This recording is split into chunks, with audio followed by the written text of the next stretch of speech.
الست سكبت كل زجاجة الفودكا في حلق عصفور، بعدين جت قطعت صباعها وسقط شوية دم على العقد، وفي الآخر حبست نفسها ونطت في البحر العميق.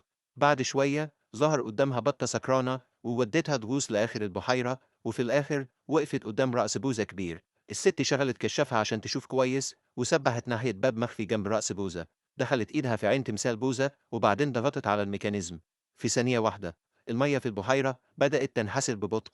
باب حجري قديم انفتح على طول، وده كان باب المقبرة. وببطء لما شافت ده أنا شغلت شعلة النار، أنارت القصر كله فورا. على الجانبين كان في تماثيل فايلة ضخمة، وفي الناحية التانية كان في تمثال ذهبي لثعبان بتسعة رؤوس. ده كان دليل إن ده باب مقبرة النبلاء. بس النبلاء بس هم اللي يتدفنوا في المكان ده. عشان تفتح تابوت الأجداد لازم المفتاح يتدخل في ثقب المفتاح في شاهد القبر.